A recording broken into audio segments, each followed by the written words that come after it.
Welcome to today's episode of What to Say and How to Say It, the podcast to help you fix your marriage. I'm Shai Lewis. I'm here with Nina Rosner. Our mission is to help you, Christian married man or woman, navigate conflict and build connection so you can have a thriving marriage. So today our topic is what to say when you discover a weakness in your marriage. So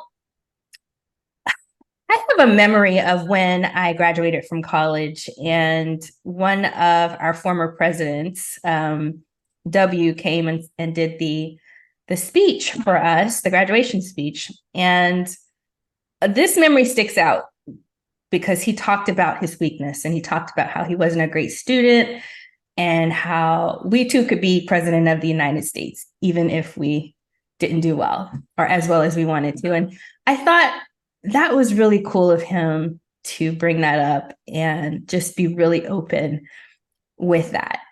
But that's something we don't see a lot. I find that people struggle with sharing their weaknesses sometimes. And it's always refreshing when you see it done and done well, and when we can just simply laugh at ourselves. So we're going to talk about that today and why that's hard, what it takes to get to that place, and then what to do about it when it comes up and it doesn't go so well. So welcome, Nina. I am sure that you have lots of experience around this topic. Good luck. Thanks. I think. I mean, we're talking. I don't know. Weaknesses. You have lots of. I do actually. Sorry, I was poking fun at myself. No, I know you didn't mean that. But we're not perfect. We're so human, right? That's just how we are. And when we pretend to be something other than that, that's when we get in trouble.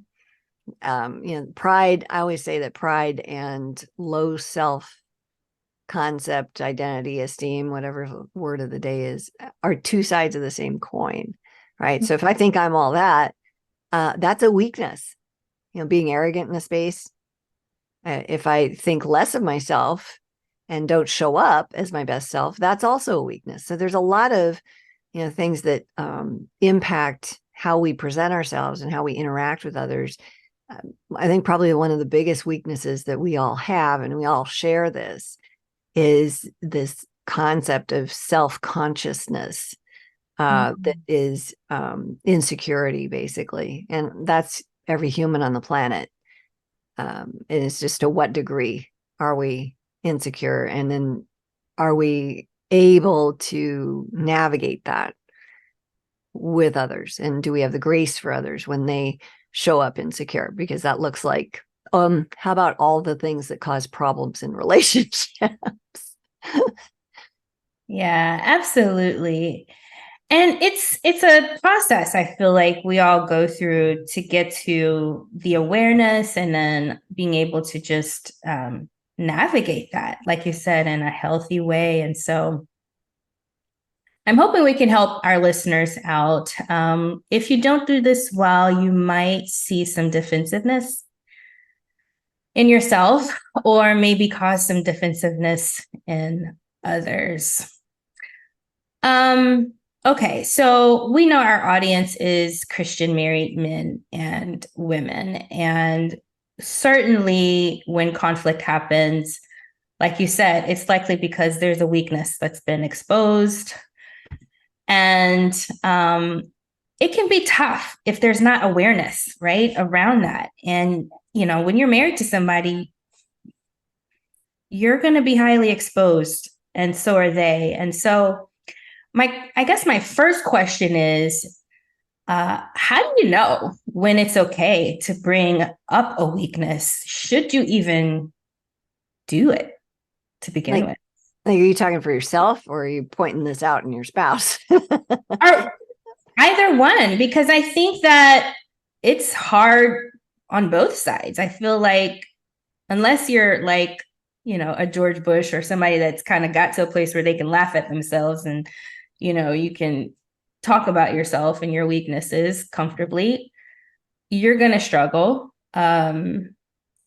but also, yes, if you see, it could be a parent, like you could see it in a parent, you can see it in your children. um it's hard to point out weaknesses as well. So Yeah. Yeah. how So, okay, I'm going to do something that's kind of esoteric with this because I'm reading about what's going on in our culture today. And I think what happens in the world on a grand scale also pertains to what's happening within us. So today I was reading about Bill Ackerman, and he's complaining to Harvard, which he's an alumni from there, about all of the, well, let's just say it's pressure, racism, harassment, really negative work environment kinds of things. Like if you don't publicly align with what Harvard's saying and doing and all this with DEI, then what happens is you get shunned, you get fired, you get all this. So there's all these politics happening. And he's like, wow, can we just say this isn't so? And within that culture right now, and it's pretty public. So there's lots of, like, the letter he wrote to Harvard is out there, right? His interviews with employees of Harvard, where they said, professors, department heads, where they said, yeah, I'll talk to you, but don't use my name, because they're afraid, right? So that's a lack of safety in an environment which makes being able to be weak and talk about these things. And here's the president of Harvard in front of Congress who won't answer a question with a yes or no because their practices break all of Title IX. Like, it's just a mess. Mhm. And so I'll let people go look at all of that. But what I'm making this analogous to is within all of us, we have that whole thing happening. It's, do I tell my husband that I, didn't appreciate that he was late coming home from work and I burned dinner because I kept it in the oven too long? Or do I speak up to my mother-in-law when I go to her house yet again and she hasn't made food that I can eat and I've got food allergies? And here we are again. In our relationships, we have all these opportunities where we can be our authentic self, and yet a lot of those authenticities are weaknesses, like things that we don't feel comfortable doing, things that where we feel unsafe. And a weakness may be pretending that we're okay when we're not, or it may be that I have an inability to speak up and I should, maybe because I don't know how, or because I get beat up when I do and I don't know how to handle that. Mhm. So there's a lot of ways that weaknesses come into play.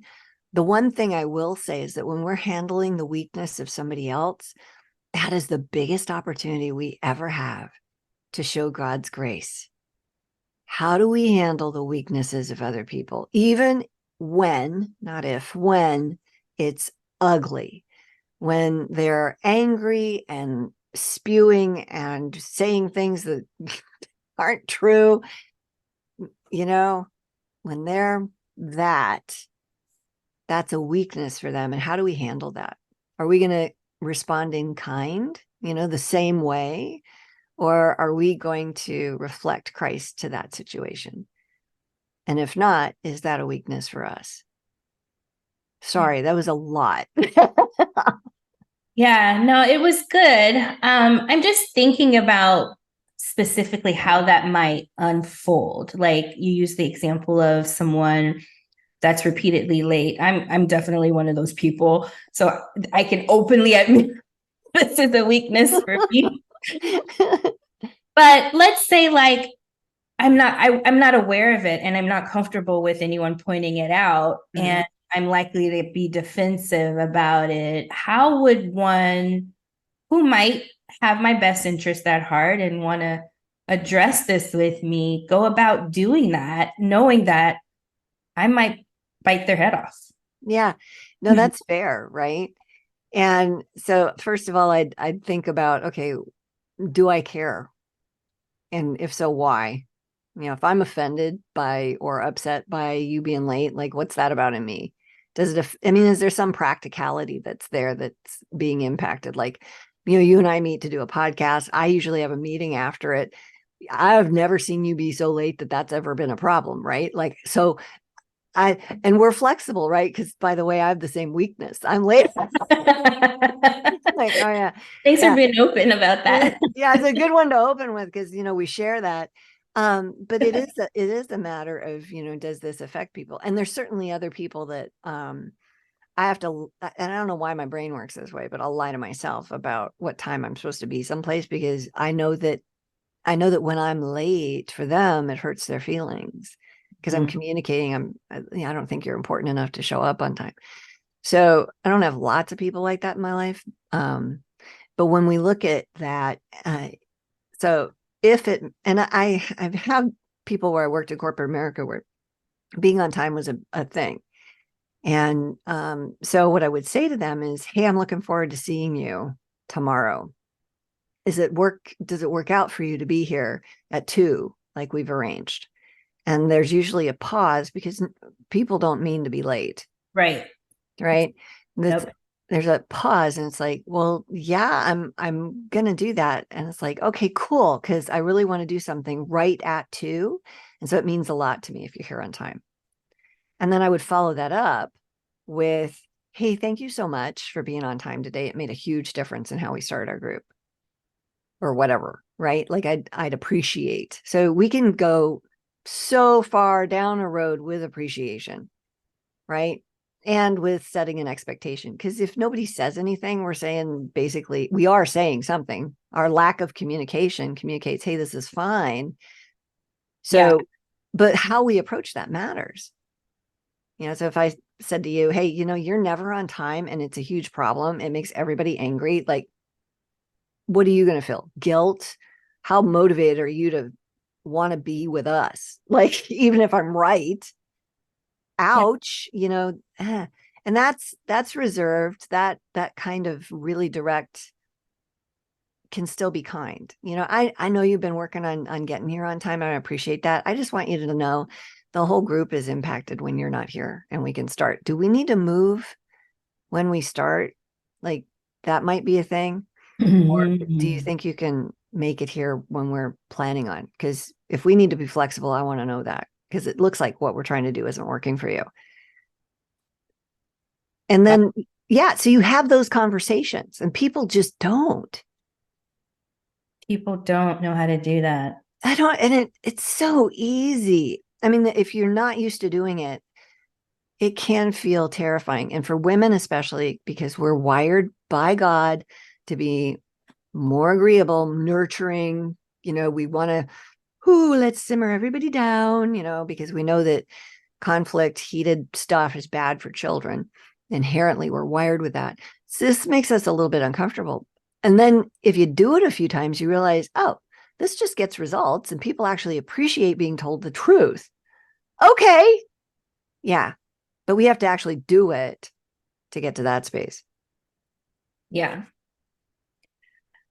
Yeah, and it helps if we have created a safe environment, like you said, to have those conversations. I think that's a place of opportunity also, maybe the step before having conversations.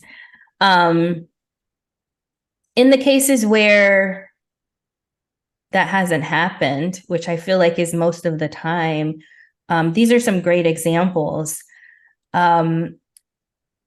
Do you think it's a good idea to go in and lead with, hey, tell me if I'm getting it wrong? Because I've kind of watched you do this a lot in your leadership, which is always refreshing. You're very open to being corrected, to being shown a different way. Would you say that that is something that is helpful?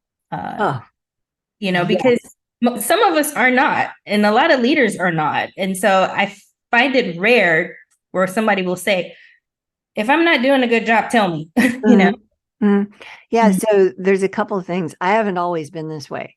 And the Oh, person that I was terrible. Like, had to have it, I had to look good, had to have it going on, had to be in charge, had to know what everybody was supposed to do. The problem with that is that people don't have buy-in. And yeah, and I don't, this is where I've grown a lot. I was insecure when I was doing it that way. And now it's like I know the lane that I'm great at, and I want to swim in that. And I know I need help in these other spaces. And there's so many people that are much more talented than I am. And of course, I should let them shine in that. Yeah, I do work with CEOs and small business owners, and some of them hate to ask for help. It's like, look, you're really bad at accounting. Like your business needs somebody who can do accounting.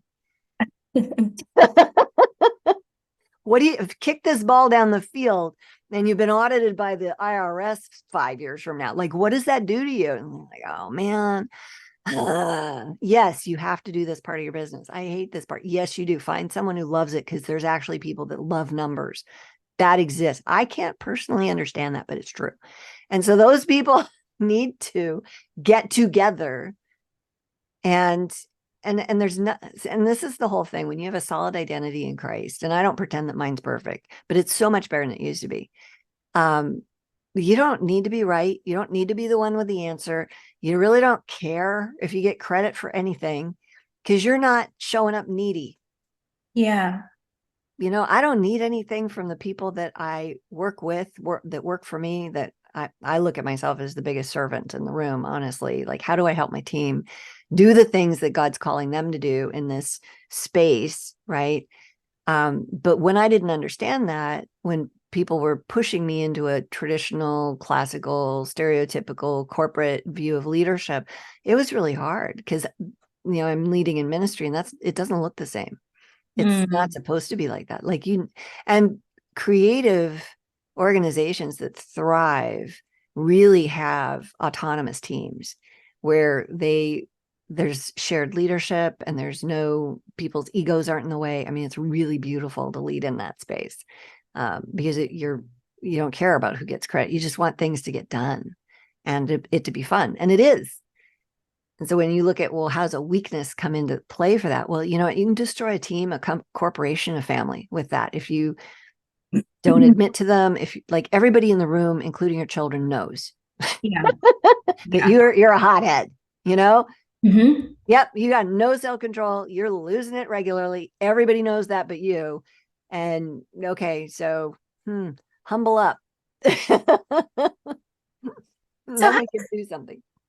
how does a person get to that place where they're like, I don't need to be great at everything? Like, what is it that happens? Is it failure that gets us there? Is it age where we start to see, I actually do need help, and it's not the end of the world that I don't know everything? Like, there has to be some transition from Mhm. that old, like you said, classical leadership type to who cares who gets the credit? Like, how do we get there? Yeah, so I think so much of that is having our minds transformed by God. Mm. Um, if I have the mind of Christ, I know I work for him. So the CEO of me, Nina, is delighted with me. I believe that. I embrace that. When I mess up, he's like, hey, come here. Let's talk about what happened. Like what's going on for you? And he just is with me in that. And then I see something different, and I can go fix it or make it better, apologize, do whatever the next right thing is, because I serve him. I live to please him. And so, there's probably not a day that goes by where somebody, well, that's not true. There is probably not a week that goes by where I haven't said something that somebody's taken offense at, or, doesn't like, or whatever. And then, I hope they let me know so we can work through that. Because I'd rather have an honest relationship with somebody than have both of us pretending to be something that we're not, because that's not relationship. Yeah. Yeah. That's the goal. I don't think you can really have an authentic connection with anyone without having transparency about things that just don't go well. Mm-hmm. But it's a journey to get there. And I think some of it is, well, a lot of it is internal. A lot of it is working within who you are, who God says you are, and then having that self-awareness to show up as your best self. So, can I add one thing to this? Yeah. So if you're in a relationship with somebody where the status of the relationship is, in general, this is not safe for either person relationally, right? And if you put a vulnerability out there, a weakness, or you make a mistake and you get pounced on and chewed up, shredded, spit out, if you're in a state where whoever you're with is looking for where you're the next mistake you make so they can destroy you, that's super toxic and unhealthy. And so what do you do in that? Well, first of all, sit with God and examine your boundaries, because somewhere in there you're getting walked on. Mm. And stop being vulnerable with people that have demonstrated they cannot be trusted with who you really are. That's so important. You don't go to these people needy.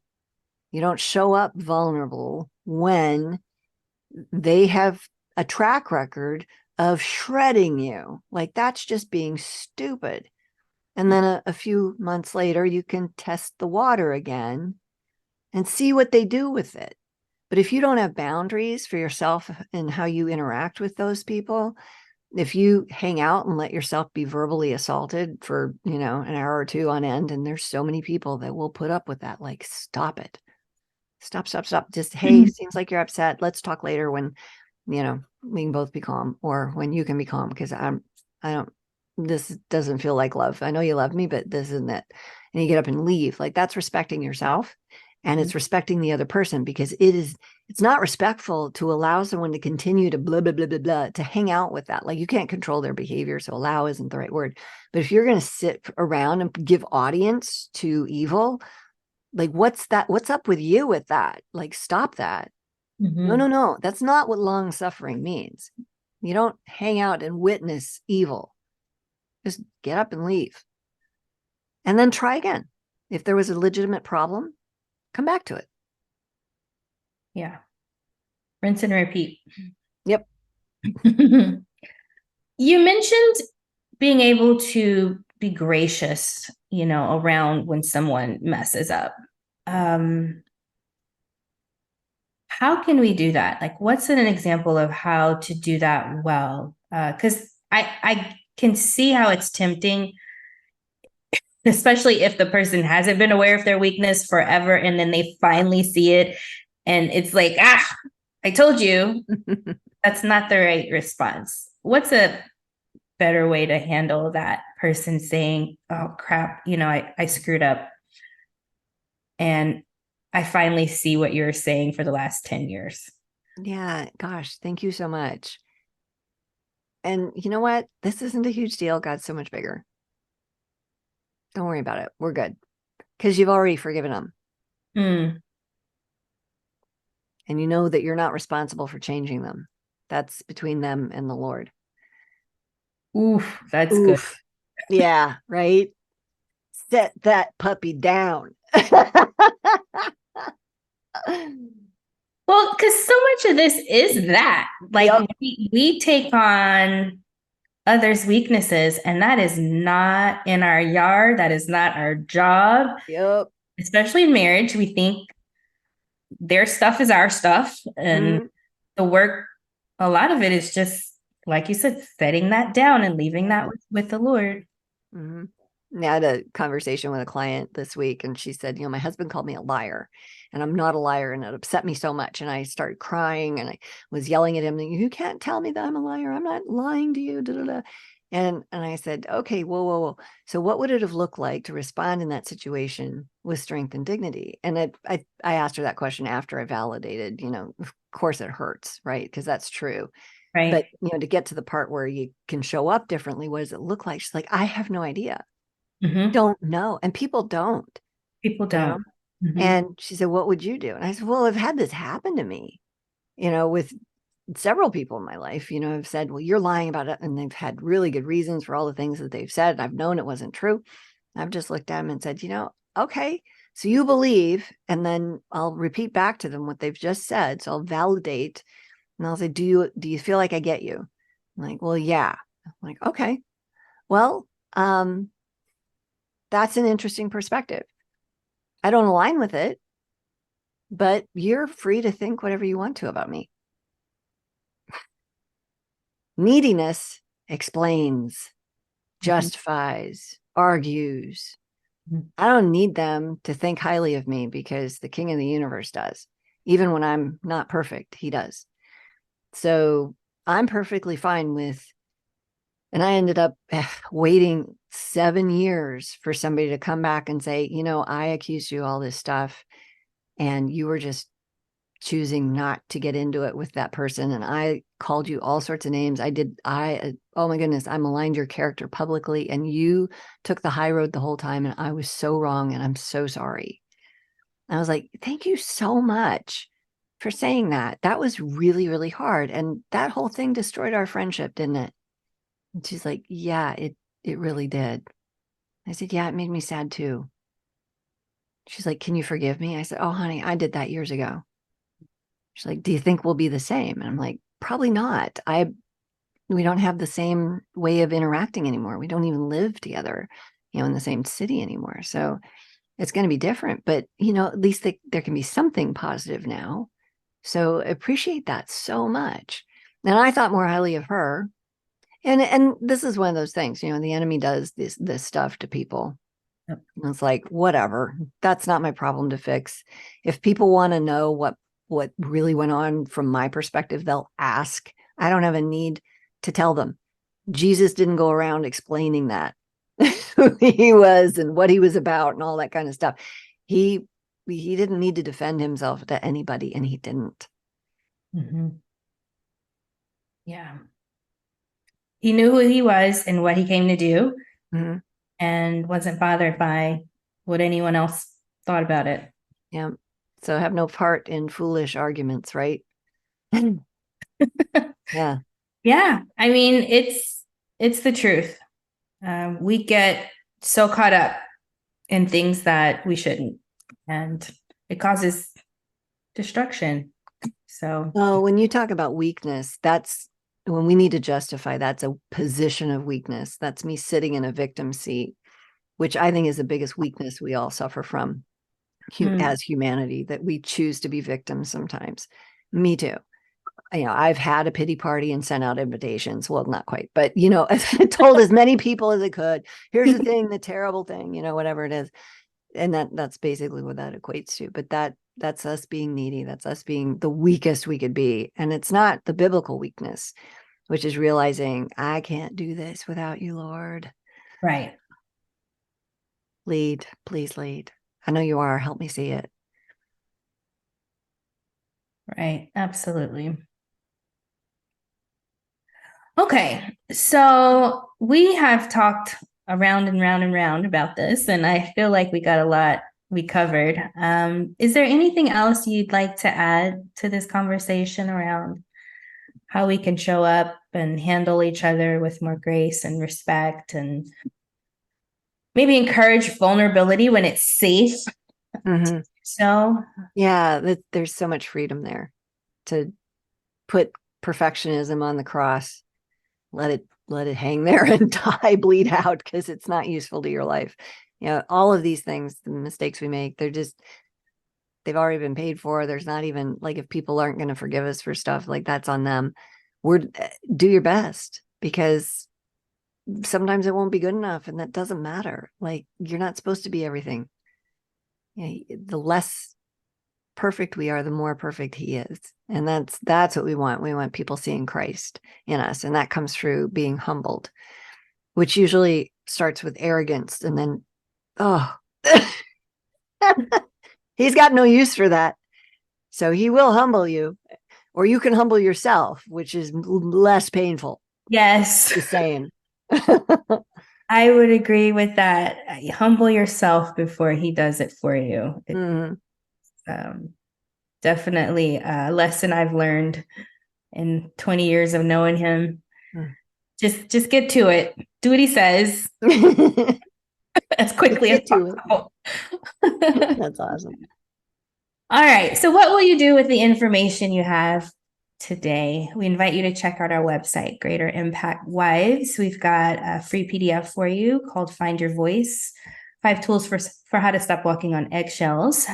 We also have a free Facebook group we just started called Strength and Dignity. So check us out. It's free to join. We've got lots of good conversations and some coaching, even if you're open to it, that you could sign up for on our website. We also have this this other course that we offer in a separate space that's similar to the Facebook group. But if you're not on Facebook, it's an option for you. And yeah, more episodes on this channel. So make sure you like and subscribe, and we'll see you next time. Thanks for joining.